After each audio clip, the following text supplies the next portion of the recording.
Tammy Duckworth of Illinois is a U.S. Army veteran, and she lost both of her legs while serving in Iraq. She's no stranger to calling out Donald Trump for his horrid treatment of military and veterans.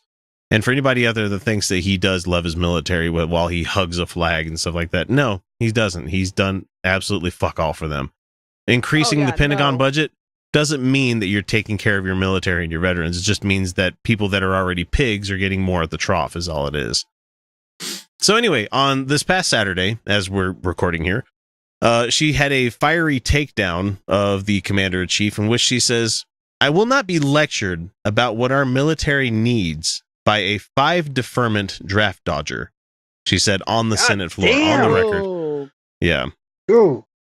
And so she's really pissed off about it, and I can understand why, because, I mean, somebody that was actually in the military and actually did something for this country. Mm-hmm. And look, I'm not a military guy. Kyle's not a military guy. Felicia's not a military guy. So when it comes to affairs of the military and stuff, I don't feel like I can. I can't. And I'm a military kid, and I work on a military installation in my past. Yeah. But the thing is like I would never consider myself military because I haven't done it myself, you know. And what I was trying to display is like I'm tangentially familiar with the culture. Oh yeah. And so for this guy to be all high and mighty on the horse saying that he loves the troops, loves America, loves all this shit, he hasn't really shown it much of any way. Bullshit. And so when she was on the Senate floor, she was mainly pissed about his tweet. She slammed Trump for his baseless accusations and delivered a scorching retort to his bluster and said, "I have spent my entire adult life looking out for the well-being, the training, the equipping of the troops for whom I was responsible," she said. "Sadly, this is something the current occupant of the Oval Office does not seem to care to do. I will not be lectured by what our military needs by a 5 deferment draft dodger," she said. "And I have a message for the Cadet Bone Spurs.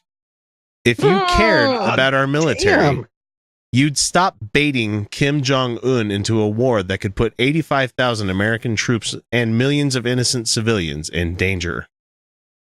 Enough is enough," she said.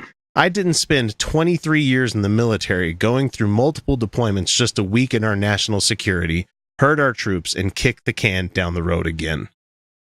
God damn. I applaud this lady. She's badass. Yeah, and you know what? And fuck Paul Ryan and Mitch McConnell and Orrin Hatch for going along with this piece of shit. Well, they claim to be the party that cares about the troops. Yeah. And no, go fuck yourself. Go fuck yourself. You never have. You never, ever have. And Republicans are essentially turning their backs on the military and national security in more than one ways, they said, saying that their short-term spending bill offered the GOP could have, led to wasteful and destructive national security ramifications and stuff. So we need to get a full budget put through instead of this kicking the can every month that we've been doing for like the last 5 months. Yeah. Well, that's because the Republicans can't write a fucking bill. Well, they've really been doing it for a couple of years now. Yeah. I mean, when's the last time they actually had a full budget? I don't know, but Donald Trump has been saying in his email, I unfortunately get his emails, says, "When I became your president 1 year ago today, I took an oath to protect, serve, and lead all Americans. Democrats have shown our country that they could never do the same. Could never do the same." They're saying that to Duckworth. They're saying that to Tammy Duckworth, that she could never do the same, lead all Americans. You don't lead all Americans. You don't lead all Americans, though, Donald. You lead your base. That's all you're fucking leading. The thing is, like, you can sit there and give me lip service all you fucking want. I know what you're doing. You haven't done anything for all Americans. Not one goddamn thing for all Americans. It's been his base and the evangelicals and the... You guys haven't been able to pass one fucking bill that all Americans can get behind. Even Bush was able to pass some like fluff pieces that everyone's like, all right, that sounds pretty good. Like, not a goddamn thing. Not one. Congratulations, you're making Bush look good. Both by far. And they at least seem like they had some ethics behind their actions. And in Trump's email here, he says, "The Democrats chose to use our military as a bargaining chip to fight for amnesty for non-citizen illegal immigrants." Go fuck yourself. You. No, go fuck yourself. There has been immigrants to this country who serve in the military too. There are non-citizens serving in the military, so go fuck yourself, you piece of shit.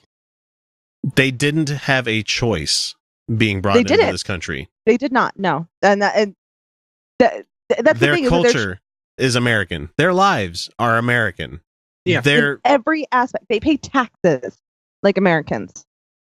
They pay more taxes than anyone on this show.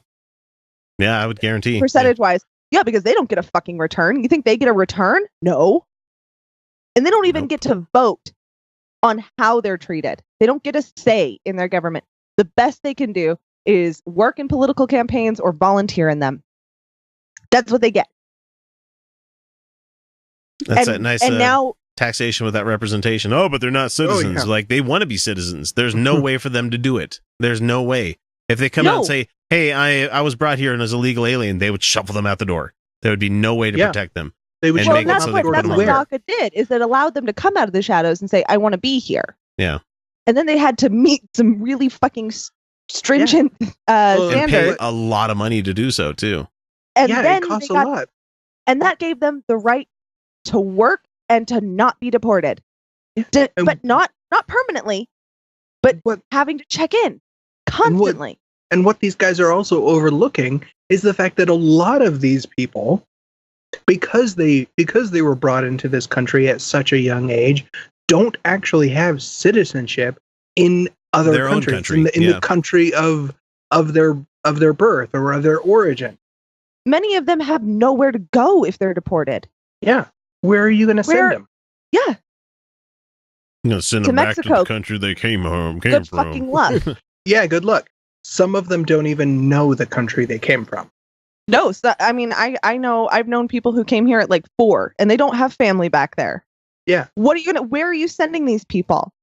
People who've been working. They act like they're all and then they act like they're taking from us when all the studies show that they're not. All the studies show that they're contributing. And they're usually more American than your fucking Bush drinking, BUSCH drinking, NASCAR buddies out there. Yeah. They're more American than they can ever hope to be. And they keep bringing up, but this is amnesty. Yeah, it is. What's fucking wrong with amnesty? There's nothing wrong. You don't have to be a hard ass with everything in the world, Like you realize that this country, for a very, very, very, very long time, did not have immigration laws. No, we let anybody that wanted to come in. Door. With Mexico, we had a revolving door, and that was really good for the economy. The first time we cracked down on immigration really hard, it tanked the fucking economy. This was, I believe in the 40s. And all immigration policy, has been inherently racist. Oh, for sure. Because the first immigration law was against the Chinese. Well, and this is where what it boils down to is racism. And these people on the right are going to say, "Oh no, it's merit based. Oh no, it's not." They're going to have all these extra words on top of it. But it comes down to you guys don't want to share with the brown people. You don't want to share with the brown. They don't want to share. They don't want to share with other people. And that doesn't just mean they don't want to share and they don't want to compete. Let's be fucking clear. Yeah. It is not about taking care of Americans. It is not about taking care of our service members. It is about saying, you don't get a place here because I want it. Not that I've earned it. Not that I deserve it. I want it. And you don't get to be here. Well, yeah, they're trying desperately to preserve the privilege that they have. And the real funny thing here is that with them being such hard asses against DACA and against immigrants and everything, what do you think's going to happen during the next election when it comes to Hispanic people, when it comes to people from shithole countries and stuff? Who do you think they're going to vote for? You're not doing yourselves any favors with the minority community out there, GOP. And I know you think they need it. I think they can survive, an election without having the minorities vote for them. But guess who consistently votes more than white people? Minorities. Brown people. Yeah. Yeah. They particularly black women. Yeah. particularly You're welcome, black Alabama. women. You're welcome.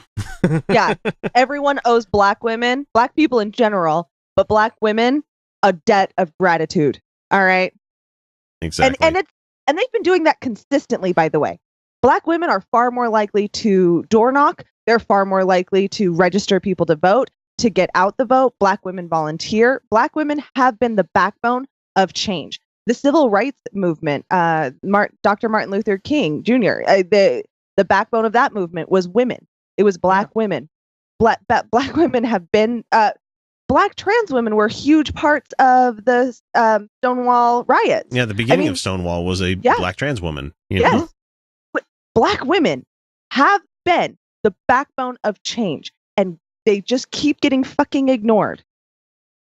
Not anymore. Not by this show. And I'm glad we have Tammy Duckworth out there, fighting the good fight and, calling a spade what it is. So yeah, and there's another woman color. Calling a spade a shithole. Yeah, exactly. Mm-hmm. He uses that to dig his shitholes at Mar-a-Lago because he can't fit into the fucking porta potties. 6'3", 239, my ass. 6'3", 230. Go fuck yourself. There's no fucking way.